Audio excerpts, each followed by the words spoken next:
So 11 మంది చనిపోయారు. తర్వాత దాదాపు 47 మందికి 35,000 కెపాసిటీ, అదే 3 లక్షల మంది. సో ఏంటి అదొకటి. తర్వాత ఇలాంటి అంశాలు ఉన్నాయి కాబట్టి దీని మీద ముందు ఏదో చెప్పాలనుకుంటున్నాను. అంటే అభిమానులు ఆల్రెడీ సారీ చెప్పిండు ఆయన. అవును, ప్రజలకి క్షమాపణ చెప్పడం జరిగింది. ఆ 35,000 3 లక్షల మంది. అది మీ ప్రభుత్వ వైఫల్యం కదా, మీరు కాంగ్రెస్ పార్టీ వెనకేసుకుని అక్కడ చెప్తే అక్కడ మాట్లాడతారు ఆయన. రైట్, అడుగుదాం ప్లీజ్. రామరెడ్డి గారు చెప్పండి. అది ఐపీఎల్ అనేది అది స్టేట్స్ మధ్యన రంజీ ట్రోఫీ లాంటిది కాదు. అవును, కొన్ని స్పాన్సర్డ్ టీమ్స్, ఆ టీమ్స్లో ఆ స్టేట్ వాళ్ళు ఆ సిటీ వాళ్ళు ఉండరు. ఇంటర్నేషనల్ అంతర్జాతీయం కూడా ప్లేయర్స్ను ఆక్షన్లో కొనుక్కొని ఆడతారు. ఇది ఏంటంటే మనకు ఇంగ్లాండ్లో ఇంతకుముందు అక్కడ లీగ్ మ్యాచెస్ జరిగేది. ఓడలు బండ్లు అయితే బండ్లు ఓడలైతే ఇక్కడ కూడా చెప్పాలి. ఏంటంటే మన కపిల్ దేవ్, గవాస్కర్, శ్రీకాంత్ వీళ్ళంతా పోయి ఇంగ్లాండ్లో ఆడిండ్రు. అయితే ఇప్పుడు విదేశీ ప్లేయర్లు మన దగ్గర, ఎందుకంటే మన దగ్గర బీసీసీ అంటే ఈ క్రికెట్ బోర్డు చాలా స్ట్రాంగ్గా ఉంది. పబ్లిక్ రెస్పాన్స్ విపరీతంగా ఉంది. దాంతో అది బాగా వర్కౌట్ అవుతుంటే ఈ ఐపీఎల్ మ్యాచ్లో 18వ ఛాంపియన్షిప్ ఐపీఎల్ కప్ గెలవాడు 18వ సారి. 18 ఏళ్ళ నుంచి ఎదురు చూస్తున్నామన్నారు కదా, ఇప్పుడు గెలిచినామని ఆర్సీపీ వాళ్ళు. సో జరిగినప్పుడు తెల్లారే దానికోసం ఉత్సవం పెట్టడం చాలా, ఎందుకంటే ప్లాన్ చేసుకునే టైం లేదు. ఎవరు గెలుస్తున్నారు అనేది రాత్రి జరిగే ప్రమాదాలు. కాబట్టి ప్లానింగ్ లేదు ఆడ ఇన్వాల్వ్ ఎవరంటే యాక్చువల్గా రాష్ట్ర ప్రభుత్వంది ఈ ఆర్సీబీ టీంలో ఏముండదు. ట్రైనింగ్ ఇవ్వరు, డబ్బులు ఇవ్వరు, ఏమి ఇవ్వరు. అదొక ప్రైవేట్ బాడీ. అది బెంగళూరు క్రికెట్ బోర్డు అనేది, రాయల్ ఛాలెంజ్ బెంగళూరు అనేది ఆర్సీబీ. అదొక ప్రైవేట్ పర్సన్స్ గ్రూప్. దానికి గవర్నమెంట్ నుంచి ట్రైనింగ్ కానీ ఫండింగ్ కానీ ఏముండయి. సో అయితే ప్రాంతం వల్ల కొంత అభిమానం ఉంటుంది. అది అభిమానం ఏంటంటే స్థాయి మించిపోయింది, పిచ్చిగా మారింది. అదే ప్రాబ్లం, అదే మారిపోయి అయినప్పుడు దాన్ని ఎన్కరేజ్ చేసుకోవాలి. రాజకీయంగా మేము వాడుకోవాలని కుట్ర చేసుడు తప్పది. అది 5,000 మంది పోలీసులు పెట్టినట్టు, పోలీసులు 5,000 3,000 దాకా అసెంబ్లీ దగ్గరనే ఉంటారు. యాక్చువల్ విఐపీస్ దగ్గర ఎక్కువ పోలీసు, 3 లక్షలు వచ్చిన దగ్గర చాలా తక్కువ పోలీసు. అంబులెన్స్ లేదు ఒకటి, కోర్టు కూడా అంబులెన్స్ లేదు. సమీపంలో ఎక్కడ కూడా అంబులెన్స్ కూడా పెట్టారు. 4 గంటలకు యాక్సిడెంట్ అయి చనిపోతే 11 మంది 6:30 దాకా నడిపించారు ప్రోగ్రామ్. 2 గంటలకు పైగా వాళ్ళు చనిపోయింది తెలిసిన కూడా. ఎంత దుర్మార్గం, అది మానవత్వం లేదు. కాబట్టి ఆడ government, cricket board, Karnataka cricket board government failure, cricket board failure. ఈ ఆర్గనైజ్ చేసింది ఆర్సీబీ గ్రూప్, కోఆర్డినేట్ చేసేది క్రికెట్ బోర్డు. దాన్ని అడ్వాంటేజ్ తీసుకున్నాం అనుకున్నది కర్ణాటక గవర్నమెంట్. వీళ్ళందరూ కలిసి చేస్తే నో కోఆర్డినేషన్. పోలీసు వాళ్ళు చెప్పారు ఇప్పుడు ఇది వద్దు, ఇది ఫీజిబుల్ కాదు, ప్రాబ్లం అయితే అని చెప్పారు, పర్మిషన్ ఇవ్వద్దని. పోలీసులు అది కూడా క్లియర్గా వచ్చింది. అయినా కానీ పర్మిషన్ ఇచ్చరా ఇవ్వలేదా పేర్కొని నడిపించారు. ఎందుకంటే సీఎం డిప్యూటీ సీఎం వచ్చిందంటే పర్మిషన్ ఇచ్చాడే కదా, అది ఇంప్లాయిడ్. మరి యాక్చువల్గా ఇచ్చినా లేదా అని లెటర్ అయితే ఎక్కడ నేను చూడలేదు. సో ఆ విధంగా ప్రోగ్రామ్ చేస్తే ఇలాంటి దుర్మార్గాలు జరుగుతాయి. ఇలా రెండు, ఒక side Karnataka government, Karnataka cricket association, RCB team, RCB group వాళ్ళు ఒక సైడు, అభిమానులు యూత్లో, పర్టికులర్లీ యూత్లో ఉంటే పిచ్చి. ఇది ఇంకో సైడ్. 2 మైనస్లు ఉన్నాయి. ఆ 2 మైనస్ తోని ఇంత చాలా దుర్ఘటన జరిగింది. క్రౌడ్ కూడా కంట్రోల్ చేసే పరిస్థితి లేదు. కాబట్టి అది అలాంటివి పెట్టకూడదు. ఇప్పుడు ఈ ఐపీఎల్ కన్నా వరల్డ్ కప్ ఎంత పెద్దది. మరి వరల్డ్ కప్ గెలిచినాం లాస్ట్ ఇయర్ గెలిచినప్పుడు బాంబేలో అద్భుతమైన ర్యాలీ నడిచింది. బస్సు మీద ప్లేయర్లు ఎక్కి మొత్తం ర్యాలీ రోడ్డు మార్చారు. మరి ఎక్కడే ప్రాబ్లం రాలేదు, ఎందుకంటే టైం తీసుకుని ప్లాన్ చేసుకోరు. సో అదే అర్థం కావట్లేదు. ప్లానింగ్ లేదు, రాజకీయ హ్యాండ్లింగ్ లేదు. ఎవరైనా కానీ అప్పుడు ఇతర దేశాల్లో ఎన్నో కప్పులు గెలిచిన దేశాలు కూడా ఉన్నాయి. ఏనాడన్నా ఇలాంటి సంఘటనలు జరిగాయి. మనము 5 సార్లు వరల్డ్ కప్ గెలిచిన ఇండియాకి 5 సార్లు పిచ్చి, ఇంత క్రికెట్ పిచ్చి, అక్కడ అసలు వాళ్ళు లెక్కే చేయరంట. నేను చాలా వార్తలు చూశాను నేను. అది కూడా అంశము. మనం 5 సార్లు వరల్డ్ కప్ గెలిచాం, 2 సార్లు వన్డే గెలిచాం, 2 సార్లు ఇది గెలిచాం, T20 గెలిచాం, ఇంకోటి వరల్డ్ ఛాంపియన్షిప్ గెలిచాం 85 గవాస్కర్ కెప్టెన్స్ లో. ఈ 5 కాకుండా ఏషియా కప్పు ఇంకా వేరే గెలిచాం. ఎప్పుడు జరగలే దుర్ఘటన. 18 సార్లు ఐపీఎల్ టోర్నమెంట్ అయింది, ఇది 18 సారి. ఇప్పుడు పెద్ద దుర్ఘటన జరిగింది ఇది. సో కాబట్టి దీన్ని ఈ విధంగా రాజకీయంగా వాడుకోవాలని ప్లానింగ్ సరిగ్గా లేకుండా హేస్టీ నిర్ణయాలు తీసుకొని వ్యవస్థ లేకుంటే ఇలాంటి దుర్గలు జరుగుతాయి. ఇది ఆ అంశం. యువత కూడా ఇంత విపరీత పిచ్చుదు అంత చనిపోయిన నాడు 4-5 ఇంట్లో నేను స్కూల్ పోతున్నా, నేను ఇక్కడ పోతున్నా చెప్పి అబద్ధాలు చెప్తున్నారు. చనిపోయిన 11 మంది మొత్తం 30 సంవత్సరాల లోపలే, మొత్తం 30 సంవత్సరాల లోపలే. ఇది జనరేషన్ కు ఒక మెసేజ్ పంపించాలి మనం. ఏంటంటే ఇది పిచ్చి మంచిది కాదు. ఒక మన సంస్కృతంలో ఒక ఇది ఉంది కొటేషన్, మన అంటే యుగ యుగాలు చెప్పింది ఏంటంటే అతి సర్వత్రా వర్జయత్. ఏదైనా అతి అనేది మంచిది కాదు ఎప్పుడైనా, ఏ విషయంలో, ఈవెన్ భక్తి విషయంలో కూడా. ఉత్తరాధార దర్శనము, పండుగ దేవుని గుడి ఇది కరెక్ట్ కాదు. ఆ రోజు కూడా తిరుపతిలో జరిగిన తొక్కిసలాట కూడా చూసాం. అదే ఇప్పుడు గరికపాటి నరసింహరావు గారు చెప్పారు మీకు అది ఏంటంటే ఆ ఉత్తరాధార దర్శనం రోజు లేదా దసరా రోజు దీపావళి రోజు మన ఇంటికాడి గుడి లేదా అక్కడ దర్శించుకోవచ్చు కదా. అదే గుడికి వెళ్ళండి, మంచి అలవాటే. గుడికి పోతే పిల్లలు వస్తుంది, ఖాళీ ఉన్న రోజు వెళ్ళండి. పిల్లలతో నేను మహాకుంభ మేళకు వెళ్ళాం. ఎందుకు వెళ్ళాను మహాకుంభం అంటే 144 సంవత్సరాల కోసం వస్తుంది. 65 ఒకసారి పోయేసే జీవితాంతం మిగతా ఈ ఉత్సవాలు ఎందుకంటే దేశ సమైక్యత కోసం, కులాలకు ప్రాంతాలకు భాషలకు అతీతంగా అందరు కలుస్తారు. సో దా విధంగా నడుస్తుంది. దాంట్లో సరే నమ్మకాలు అవి ఉంటాయి కానీ నమ్మకాలకు అడిషనల్ గా దాంట్లో మేము ఎట్లా ప్లాన్ చేసుకున్నాం అంటే ఆస్పీషియస్ డే అని ఆ డేట్ లో పోలే, సాటర్డే సండే పోలే, వెడ్నెస్డే థర్స్డే డేస్ లో వెళ్ళేటట్టు చేసుకున్నాం. సో ఆ విధంగా ఇలాంటి నేను ఇంతవరకు ఏ క్రికెట్ మ్యాచ్ స్టేడియం వెళ్ళలే, టీవీలో అద్భుతంగా చూస్తున్నాం. వెళ్ళొద్దని కాదు, నేను పిచ్చిగా వెళ్ళొద్దు, అంత పిచ్చిగా వెళ్ళొద్దు, తొక్కిసలాట వెళ్ళొద్దు. ఎన్నో చూస్తున్నట్టు కూడా జనాల్లో ఈ రకమైనటువంటి ఇంకా అవగాహన కలగకపోతే దీంట్లో పేరెంట్స్ తప్పు కూడా ఉంది. పిల్లలను పెంచే విధంగా పెంచట్లేదు.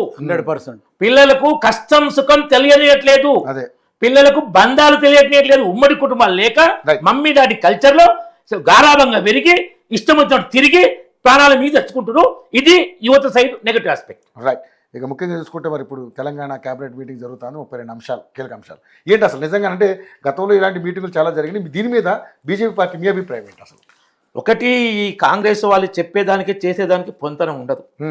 డిసెంబర్ 9 నాడే నేను అది చేస్తున్నా అవి చేస్తున్నా, ఈ నెల తీసుకుంటే 2000 పెన్షన్, 100 రోజులు ఒక నెల ఆగితే 4000 పెన్షన్, ఎన్ని కథలు చెప్పారు. నిరుద్యోగ భృతి ఇస్తా అన్నారు. మళ్ళీ అసెంబ్లీలోనే ఉప ముఖ్యమంత్రి అసలు మేము ఆమె ఇవ్వలేదంట. ఆమె ప్రియాంక గాంధీ చెప్పింది, వాళ్ళు చెప్పిన తర్వాత మళ్ళీ నోరు మూసుకున్నారు. ఆ ముచ్చటే లేదు. 6 గ్యారంటీలు మీకు 100 రోజులు అమలని రాసిచ్చారు, డిక్లేర్ చేసి. సోనియా గాంధీ మాట అంటే శిలాశాసనం అని ఐరన్ లెక్క అయ్యిందో మరి శిలాశాసనం అని చెప్పారు, బంధపెట్టారు. చాలా డిక్లరేషన్ వచ్చినాయి. వీళ్ళు మొదటి నుంచి కూడా ఈ కాంగ్రెస్ వాళ్ళకి ఏం అలవాటు అంటే నెంబర్ పెట్టడం, నెంబర్లు పెంచడం. నువ్వు చైనీస్ పాలన అంటే ఎక్కువ లక్ష్యాలు పెట్టాలి, 2-3 పెట్టుకోవాలి, సాధించాలి. ఈ 32 అంశాలు పెట్టి వెళ్ళాము పబ్లిసిటీ కోసం, మభ్య పెట్టడం కోసం ప్రజలను. ఇంతకుముందు నెహ్రూ పెట్టాడు ఏంటంటే మన హిందీ చీని బాయ్ బాయ్ టైంలో 6 సూత్రాలు ఏదో పెట్టాడు. ఇందిరాగాంధీ 20 సూత్రాల పథకం అని పెట్టింది. ఎవరికైనా గుర్తు చెప్పగలరా? ఎవరు ఏ కాంగ్రెస్ నాయకుడన్నా 20 సూత్రాల పథకం చెప్పగలరా? ఇవన్నీ టెంపరీ అప్పటికప్పుడు పబ్బం గడుపుకునే డ్రామాలు ఈ 32. ఏ కాంగ్రెస్ నాయకుడైనా రేవంత్ రెడ్డి ఢిల్లీకి ఎన్నిసార్లు పోయిన చెప్పగలరా? ఎన్నిసార్లు? సంవత్సరం అయిపోయింది, విద్యాశాఖ మంత్రి లేడు, 1/3 క్యాబినెట్ లేదు. ఏంది పరిపాలన? మిమ్మల్ని ఎందుకు మరి కేంద్రం అట్లుందా? కేంద్రంలో మంత్రివర్గం ఏర్పడదా? ఏమైనా మార్పులు చేర్పులు వాయిదాలు లేవు కదా? 6 మంత్రి పదవులు కేటాయించడానికి వీళ్ళకి ఎన్ని సంవత్సరాలు పడుతుంది? దాదాపుగా గృహమంత్రి లేడు, విద్యాశాఖ మంత్రి లేడు. ఈ 32 బయట రాకుండా ఏం మాట్లాడుతున్నావు? ఏజ్ పెంచుతారట. నువ్వు కేసీఆర్ చేసింది అదే తప్పు. డబ్బు అప్పులు చేసి డబ్బులు లేకుండా యువతను ముంచడానికి ఒక్క డిఎస్సీ లేదు కేసీఆర్ పాలనలో. ఒక్క డిఎస్సీ గవర్నమెంట్ చేయాల్సింది విద్యా వైద్యం. ఒక్క డిఎస్సీ చేయాలి కేసీఆర్. పిహెచ్సి కట్టలే, ఒక డాక్టర్లను రిక్రూట్మెంట్ చేయలే. ఏమైనా ఓట్లు స్కీములు హుజరాబాద్ ఎందుకు వచ్చిందా? దళిత బంధు. మునుగోడు వచ్చిందా? ఎందుకు వచ్చిందా? బీసీ బంధు. ఈ డ్రామాలతో కథలతో నడిపిస్తే ఏదైనా కొంతకాలం నడిస్తే మాటలు కాలటి. తర్వాత ఇప్పుడు రాజకీయం, ఇప్పుడు వాళ్ళ డ్రామా ఏంది? ప్రజా సమస్యల్లో కాంగ్రెస్ ఫెయిల్ అయింది కాదు, కవితమ్మ లెటర్ అదో లీకు. దాని మీద కుటుంబ పంచాయతీ అదే ఇప్పుడు ప్రజల సమస్య లాగా అదే ప్రజల సమస్య చేసి ఆయనకు నోటీస్ ఇస్తారు. నోటీస్ ఇస్తే మేము అక్కడ ధర్నా చేస్తుంది. మళ్ళీ కాగ్ రిపోర్ట్ ఏముంది? కాగ్ రిపోర్టు ఇప్పుడు కాగ్ రిపోర్టు 87,000 కోట్లు 90,000 ఖర్చు పెట్టినప్పుడు వీళ్ళ చెప్పింది 18 లక్షల ఎకరాలు కొత్త ఆయకట్టు సాగు, అవును 18 లక్షల ఎకరాలు కాళేశ్వరం మొత్తం ప్రాజెక్ట్ ద్వారా 18 లక్షల ఎకరాలు స్థిరీకరణ ఉన్నది నీళ్ళు అందరి ఎస్ఆర్ఎస్పి కానీ ఇంకా వేరే కానీ అని చెప్పారు. కార్లు వచ్చింది ఇచ్చింది 40,000 ఎకరాలకి ఇచ్చింది సాగు. 2019లో ఓపెన్ చేసిన ఇది కాళేశ్వరం జగన్ను పిలిచి ఫడ్నవీస్ని పిలిచి అంటే 6 ఏళ్ళు ఇప్పటికి ఇది ఓపెన్ అయ్యి 6 ఏళ్ళు వాళ్ళు 4.5 సంవత్సరాలు అధికారం ఉన్నారు. 500 టీఎంసీ లిఫ్ట్ చేయలే 4.5 సంవత్సరాల్లో 500 టీఎంసీలు కాళేశ్వరం లిఫ్ట్ చేయలే 97,000 కోట్లు ఖర్చు చేశారు. అసలు ఎన్ని టీఎంసీలు అంత పనికొస్తాయి తెలుసా అండి మీకు? తెలుసా నీకనే మాట్లాడతాడు ఏంది ఆయన అర్థం కాదు.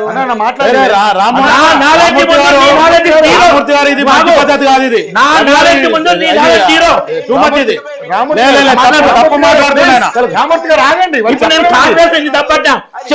మధ్యలో మాట్లాడిగా రామూర్తి గారు ఒక నిమిషం దేని మీద వినండి వినండి. ఎక్కడికి పోతున్నాడు? నీళ్ళ మీద కూడా ఉంది కదా ఆయన మాట్లాడాలి. అవును ఏం మాట్లాడినా ఇన్ని కూడా కూర్చోవాలి. కాదు కాదు ఒక నిమిషం వినండి, ఒక వినండి. వాళ్ళు ఏం చెప్తారు విన్న తర్వాత మీరు దాని మీద రియాక్ట్ అవ్వాలి. ఆయన వస్తే డిస్కషన్ ఇది అయిపోద్ది. రైట్ ఒక నిమిషం ఆగండి ప్లీజ్, మాట్లాడనివ్వండి. మైక్ కట్ చేయడం కరెక్ట్ ఇంకా ఆయన కాదు. మాట్లాడనివ్వండి ప్లీజ్, ఒక నిమిషం మాట్లాడనివ్వండి. కాదండి. మాట్లాడండి. ఇప్పుడు రామూర్తి గారు సబ్జెక్ట్ మీద ఇప్పుడు రామూర్తి గారు మీరు వాటర్ గురించి ఇప్పుడు బనకచర్లో మేడిగడ్డ మీద మాట్లాడుతున్నాం కదా, అది వాటర్ గురించి మాట్లాడమండి. నేను క్యాబినెట్ సమావేశంలో అవునండి, కేబినెట్ సమావేశంలోనే దాని వివరాలు రాలేదు మీద ఉంది. అవి తాటపాటు మాట్లాడుతున్నాం. మాట్లాడండి ప్లీజ్ మాట్లాడండి. క్యాబినెట్ విషయాల్లో కాళేశ్వరం ఉంది కాబట్టి కాళేశ్వరం కూడా మాట్లాడాలి. మాట్లాడండి అదే కాళేశ్వరం కూడా మాట్లాడాలి. ఆమె కవితమ్మ అంటది కేసీఆర్ కు నోటీస్ ఇస్తే తెలంగాణ ప్రజలందరూ అవమానపడుతున్నట్టు మాట మాట్లాడనీకే ఏం మాట్లాడి మీరు మాట్లాడండి. ప్లీజ్ అది ఏమైనా అర్థం ఉందా? నోటీసులు అనేది వాళ్ళు తప్పు చేస్తే డెఫినెట్లీ ఇస్తారు. ఎవరికైనా తప్పు చేయడానికి నోటీస్ ఇస్తారు. నా మీద ఎస్టీ కేసు పెట్టిండు, నా మీద ఎస్టీ కేసు పెట్టిండు బ్యాంక్ లోన్ ఇవ్వనందుకు. ఇంత ముందులోను ఇదే ఇప్పుడు రాజీవ్ శక్తి అని ఇంత ముందు ప్రోగ్రామ్ ఉండే, ఐదుగురికి కలిసి స్టీరింగ్ ఆటో ఇచ్చుడు. 5 స్టీరింగ్ ఆటో నడుపుకుంటారా? నడపలేదు. అదే ఆ స్కీమ్ ఎట్లా చేయాలంటే ఒకరికి గొప్ప చెప్పి పైసలు తీసుకుని మిగతా వాళ్ళు కట్టక అది పెండింగ్ అయిపోయింది. వేరే లోన్ ఇవ్వమంటే నేను రెడీ చేసిన మొదలు, ఇది వీళ్ళకి తెలియక. ఇంకా వేరే ట్రాక్టర్లో కూడా పెండింగ్ ఉంది, అన్ని గమ్మత్ కంప్యూటర్ ఫీటింగ్. తర్వాత నేను మాబు ఇవన్నీ రెగ్యులర్ చేసుకుంటే మా ఎస్టీలోనే మేము అంటవా నువ్వు జైలు పోతాదండి. ఈ బెదిరింపులు నడవాయన్న ఎస్టీ కేసు పెట్టిరు, కోర్టు కొట్టేసింది అవన్నీ పచ్చబద్దాలని. సో ఏంటంటే ఈ ఏదైనా తప్పు జరిగిన నా మీద కేసు పెట్టిరు, నేనే తప్పు చేయలేదు, కేసు ఎందుకు పెట్టాను వస్తుంది, నోటీస్ ఇస్తారు. అందులో కాళేశ్వరం మీద కాళేశ్వరం కూలేశ్వరం అయింది, అది కాళేశ్వరం అనేది కూలేశ్వరం అయింది. డెఫినెట్ గా నోటీస్ ఇస్తారు.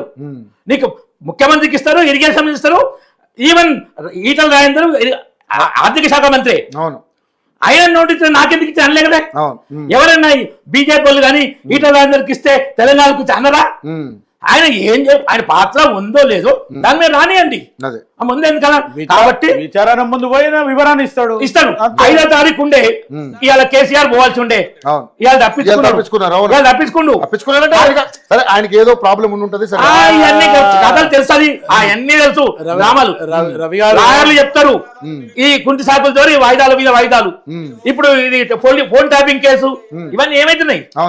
సుప్రీంకోర్టు ఆర్డర్ ఇచ్చినాక వచ్చిన ఆయన సుప్రీంకోర్టు ఆర్డర్ ఇచ్చాక ఇవన్నీ ఏంటంటే ఇవాళ కేబినెట్ నిర్ణయాలు వీళ్ళు బడ్జెట్ కేటాయింపు లేని అమలు లేవు. వీళ్ళు రామూర్తి చెప్పిన 2-3 పాయింట్లు కరెక్ట్. అది ఇందిరమ్మ ఇళ్ల విషయం అని, ఇందిరమ్మ ఇల్లు అన్నా డబుల్ బెడ్రూమ్ ఇల్లు 2015లో కేంద్రం నుంచి 4,550 కోట్లు తీసుకున్నారు. 2 లక్షల ఇవి ఇళ్ల కోసం ప్రధానమంత్రి ఆవాస్ యోజన కింద దాన్ని వీళ్ళు డబుల్ బెడ్రూమ్ పెట్టి అవి ఇంతవరకు ఇవ్వలే. 10 ఏళ్ళైంది 4,450 కోట్ల కేంద్రం నుంచి డబ్బులు తీసుకొని ఇంతవరకు 2 లక్షల ఇళ్ళు ప్రజలకి వెళ్ళాయి, ఆ గవర్నమెంట్ కానీ ఈ గవర్నమెంట్ కానీ. ఇది కేసీఆర్ బాటలో కాంగ్రెస్ నడుస్తుంది. ఇద్దరు తెలంగాణ ప్రజలు మోసం చేస్తున్నారు. రైట్. రాజకీయ విశ్లేషకులు సార్, నిజంగా జరుగుతున్న అంశాలు సరే బ్రేకింగ్స్ వస్తా ఉన్నాయి, మనం అది నిజమే కాదో మనం కూడా మనం దాని గురించి డిస్కషన్ చేయలేం. సరే ఇప్పుడు ముందుగా క్యాబినెట్ మీటింగ్లో జరుగుతున్నటువంటి అంటే ఈ మీటింగ్